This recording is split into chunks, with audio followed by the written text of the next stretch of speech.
Hi students, आप सभी लोगों का पटेल कोचिंग इंस्टीट्यूट में स्वागत है। आज हम पढ़ने वाले हैं 10th साइंस का चैप्टर नंबर 2 का 3 पार्ट। तो देखते हैं। सबसे पहले जो हमारा बिंदु रहेगा इस चैप्टर में वो रहेगा उदासीनीकरण अभिक्रिया। उदासीनीकरण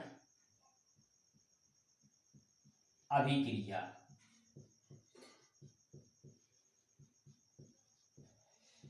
हमें सबसे पहला जो बिंदु पढ़ना है वो क्या पढ़ना है? उदासीनीकरण अभिक्रिया। तो सबसे पहले देखेंगे उदासीनीकरण अभिक्रिया किसे कहते हैं। तो सीधे तौर से हम बोल सकते हैं जब अम्ल और क्षार की आपस में अभिक्रिया करवाई जाती है तो प्राप्त उत्पाद के रूप में हमें लवण और जल प्राप्त होता है और इस अभिक्रिया को ही उदासीनीकरण अभिक्रिया कहते हैं। लिखेंगे, इसकी भाषा लिखते हैं। जब अम्ल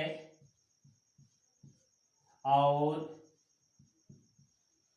क्षारक की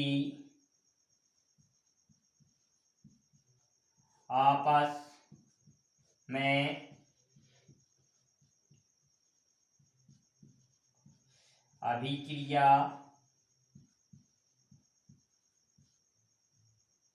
करवाई जाती है तो उत्पाद के रूप में लवण और जल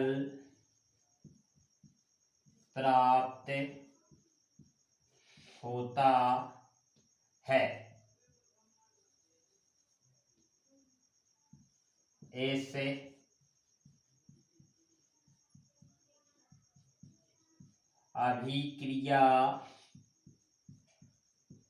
को ही उदासीनीकरण अभिक्रिया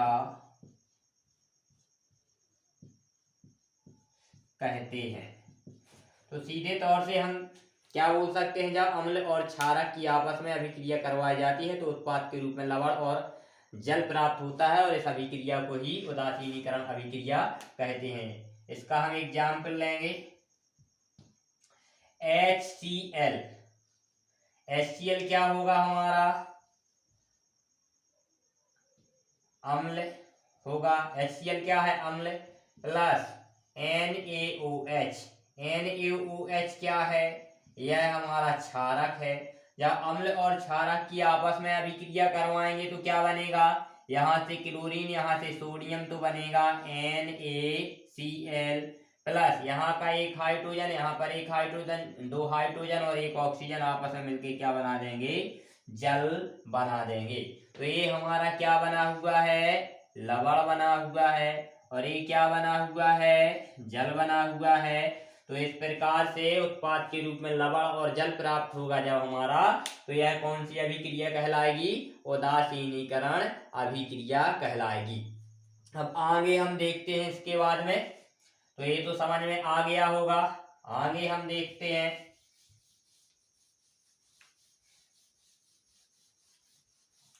अगला जो बिंदु रहने वाला है, हमें अम्ल की अभिक्रिया जल के साथ में करवाना है। किसके साथ में करवाना है? अम्ल की अभिक्रिया जल के साथ में। तो पुनः हम हेडिंग लगाएंगे। जो हमारी सेकेंड जो हेडिंग होगी, जल के साथ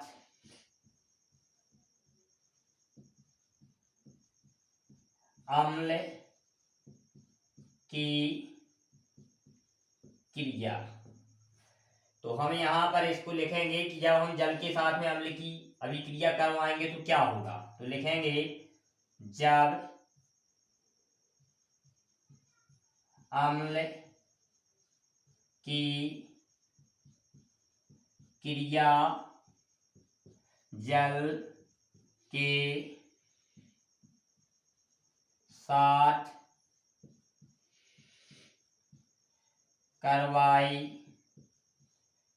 जाती है तो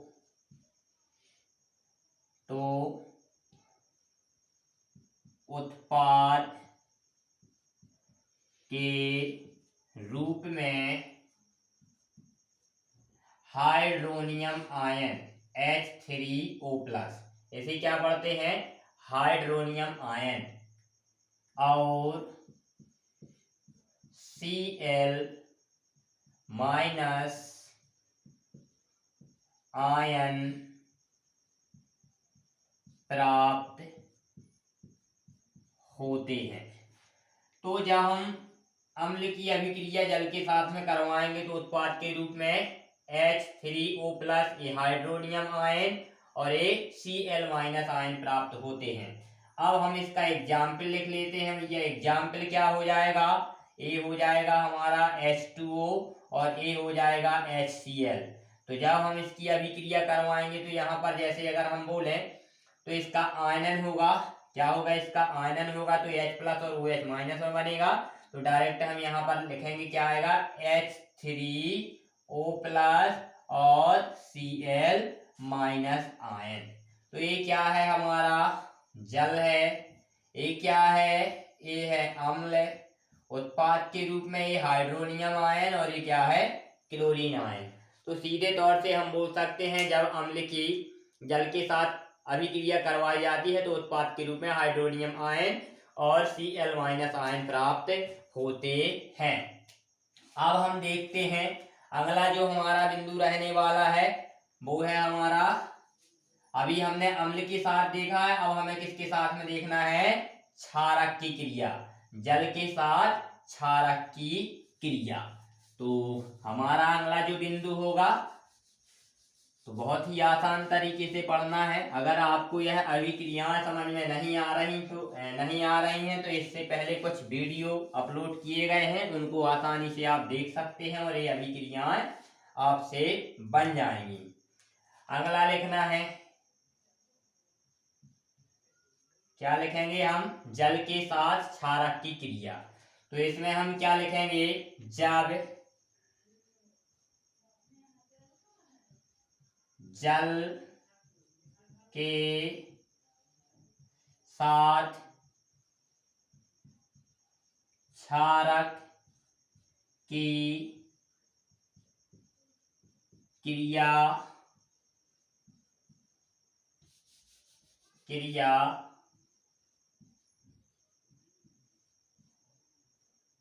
करवाई जाती है तो उत्पाद के रूप में OH-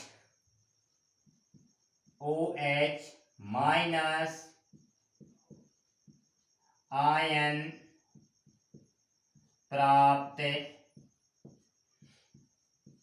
होते हैं। तो इसमें हम देखेंगे एग्जाम्पल जो इसका रहेगा वो रहेगा हमारा NaOH।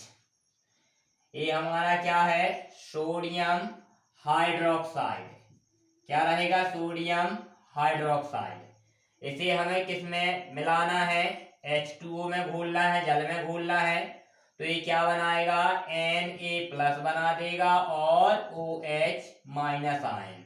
तो उत्पाद के रूप में क्या प्राप्त होते हैं, कौन से आयन, OH- आयन। अब यहाँ पर हम एक और एग्जाम्पल लेते हैं, पोटेशियम हाइड्रोक्साइड। ये पोटेशियम और ये OH तो दोनों आपस में मिलके क्या बना रहे हैं, पोटेशियम हाइड्रोक्साइड। तो ये H2O में घोलेंगे, जल में घोलेंगे तो ये Na+ बनेगा और OH- आयन बनेंगे। तो ये हमें क्या प्राप्त होंगे, OH- आयन प्राप्त होते हैं जब हम जल में किसे घोलते हैं, क्षारक को घोलते हैं। अब हमें अगला जो बिंदु लिखना है, जो अगला बिंदु रहेगा वो रहेगा हमारा क्या, तनुकरण। क्या रहेगा, तनुकरण रहेगा। अब हम तनुकरण के बारे में पढ़ते हैं। तो हम तनुकरण किसे बोलेंगे, अगर हम बोलना चाहें, जब हम जल में अम्ल या क्षार अम्ल या क्षारक को मिलाते हैं तो उसके आयनों में क्या बोल सकते हैं, उसकी सांद्रता या आयनों की सांद्रता में आयन कौन कौन से होंगे।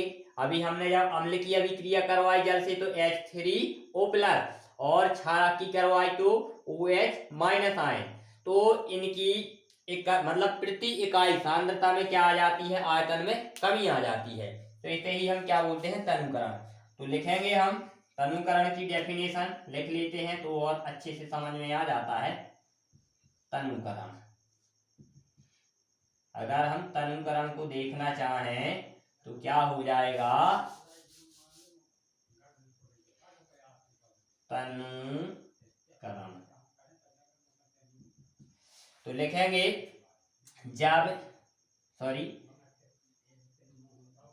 जल में अम्ल या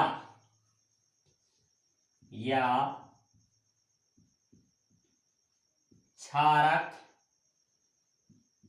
को मिलाने पर आयन की सांद्रता H3O+ और OH- आयन में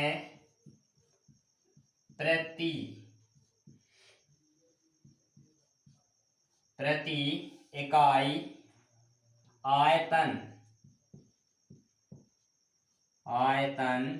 में कमी हो जाती है जिससे इस प्रक्रिया को ही तनुकरण कहते हैं। तो सीधे तौर से बोल सकते हैं, जब अभी हमने जल के साथ में अभिक्रिया किसकी करवाई थी, अम्ल की, तो H3O+ आयन बने थे, और जब क्षारक की अभिक्रिया करवाई थी तो क्या बने थे, OH- आयन बने थे। तो इनकी क्या होती है, प्रति इकाई आयतन में क्या हो जाते हैं, यह कम हो जाते हैं, मतलब इनकी कमी हो जाती है। तो कमी होना ही क्या कहलाता है, हमारा तनुकरण कहलाता है। तो इस प्रकार से ये भी समझ में आ गया होगा। अगला जो बिंदु रहेगा वो रहेगा हमारा पीएच स्केल। क्या होगा, पीएच स्केल। तो देख लेते हैं हम पीएच स्केल हमारी दी गई है, पीएच स्केल। तो इसमें पहले हम समझ लेते हैं पीएच स्केल होती क्या है। तो इसको अगर हम इसका फुल फॉर्म देखें तो पावर ऑफ हाइड्रोजन भी बोल सकते हैं, या फिर पोटेंशियल ऑफ हाइड्रोजनी भी बोला जा सकता है, या फिर पावर ऑफ हाइड्रोजन भी बोला जा सकता है। तो पीएच स्केल है क्या, तो पीएच स्केल की खोज किसने की थी, तो पीएच स्केल की खोज 1909 में, कब, 1909 में एसपी सोरेनसन ने की थी। किसने की थी, एसपी सोरेनसन ने की थी। अब पीएच स्केल जो होती है इसमें नंबर कितने होते हैं, तो पीएच स्केल में 0 से लेकर के कितने अंक होते हैं, 14 तक अंक होते हैं। 0 से लेकर के कितने होते हैं, 14 तक अंक होते हैं। इसका मध्य बिंदु जो होगा वो क्या होगा, 7 होगा। ठीक है, जैसे ही हम 7 से आगे बढ़ेंगे, 7 से कहां पर जाएंगे, 14 की ओर, तो 7 से जैसे ही आगे बढ़ेंगे तो ये क्या कहलाएगा, हमारे पदार्थ क्या कहलाएंगे, क्षारक कहलाएंगे। और जैसे हम 7 से नीचे आएंगे तो ये क्या कहलाएंगे, अम्ल कहलाएंगे। और किसी भी पदार्थ का पीएच मान कितना हो, 7 हो, तो इसे हम क्या बोलेंगे, उदासीन मतलब लवण बोलेंगे। ठीक है, ये तीनों बिंदु आ गए होंगे आसानी से समझ में कि पीएच स्केल की खोज 1909 में एसपी सोरेनसन ने की थी। और पीएच स्केल में 0 से 14 तक अंक होते हैं। 7 से जैसे ही हम 14 की ओर जाएंगे तो वह हमारा प्रबल क्षारक होगा, और 7 से जैसे ही हम 0 की ओर जाएंगे, उल्टा जाएंगे, तो यह हमारा प्रबल अम्ल होगा। तो सीधे तौर से हम बोल सकते हैं, यह जो स्केल दी गई थी यह क्या क्यों दी गई थी, तो कोई भी पदार्थ हमारी प्रकृति में जितने भी उपस्थित हैं वह अम्ल है, उसकी प्रकृति अम्लीय है या क्षारीय है, या फिर वह कैसा है, उदासीन है, तो उसको ज्ञात करने के लिए एक स्केल को क्या किया गया, निर्मित किया गया। तो किसी भी पदार्थ का पीएच मान अगर 7 और 14 के बीच में है तो क्या कहलाएगा, क्षारक कहलाएगा। 7 और 0 के बीच में है तो क्या कहलाएगा, अम्ल कहलाएगा। और एग्जैक्टली वैल्यू अगर उसकी 7 प्राप्त होती है तो वह क्या कहलाएगा, लवण कहलाएगा। तो देखते हैं, अब हम यहां पर देखते हैं भाई प्रबल अम्ल क्या होता है और प्रबल क्षारक क्या होता है। यहां पर जो हमें अब बिंदु लिखना है वो क्या लिखना है, प्रबल अम्ल। क्या लिखना है, प्रबल अम्ल। तो प्रबल अम्ल कहते किसे हैं, अगर हम इसको देखना चाहें तो कोई भी पदार्थ, ठीक है, कोई भी पदार्थ जितनी ज्यादा मात्रा में H+ आयन बनाएगा वह पदार्थ उतना ही, या फिर कोई भी अम्ल जैसे अगर बोले तो कोई भी अम्ल जितना अधिक H+ आयन बनाएगा वह उतना ही प्रबल अम्ल कहलाता है। तो देख लेते हैं इसमें हम क्या आता है, तो देखते हैं, लिख लेते हैं इसकी भाषा।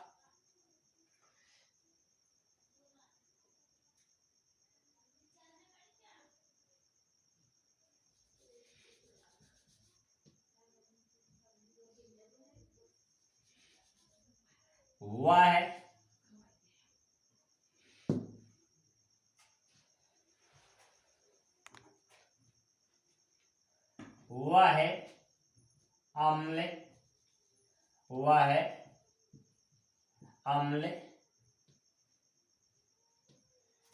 जो जितनी अधिक संख्या में H+ आयन बनाता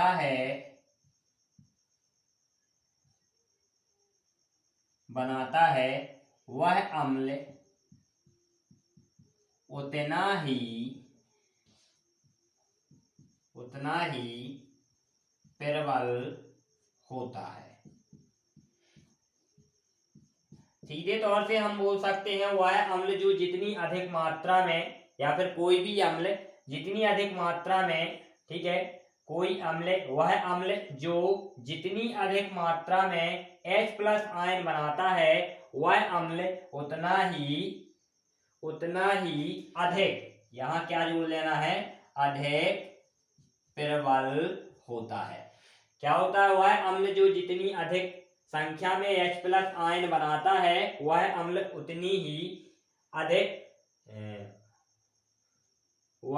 उतना ही अधिक प्रबल होता है। एग्जाम्पल में अगर हम देखना चाहें तो एग्जाम्पल में आ जाएगा हमारा HCl क्या है, हाइड्रोक्लोरिक अम्ल, H2SO4 ये क्या है, सल्फ्यूरिक अम्ल।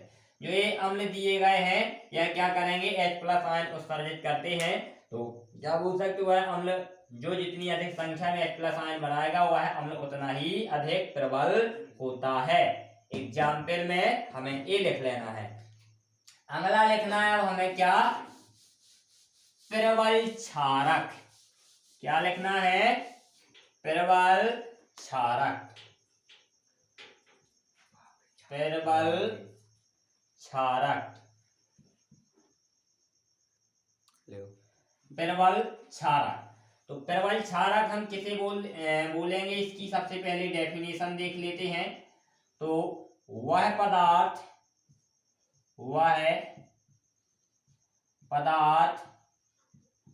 जो जितनी अधिक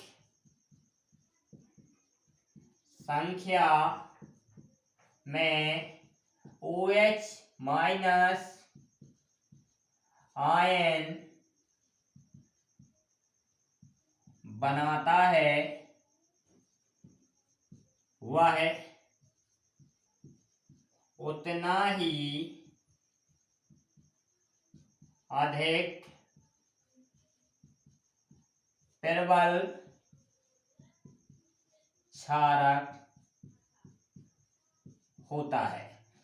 सीधे तौर से हम क्या बोल सकते हैं, कोई भी पदार्थ जितनी अधिक मात्रा में OH माइनस आयन बनाएगा वह पदार्थ उतना ही अधिक प्रबल क्षारक होगा। और प्रबल अम्ल क्या होगा, कोई भी पदार्थ जितनी अधिक मात्रा में H प्लस आयन बनाएगा वह उतना ही प्रबल अम्ल होगा। एग्जाम्पल में लिख लेते हैं भैया, इसका एग्जाम्पल में जो आएगा वो आ जाएगा NaOH, सोडियम हाइड्रोक्साइड, या फिर लिख सकते हैं पोटेशियम हाइड्रोक्साइड, एक प्रबल क्षारक के एग्जाम्पल हो जाएंगे। तो इसमें आपने इस वीडियो को अच्छे तरीके से देखा होगा।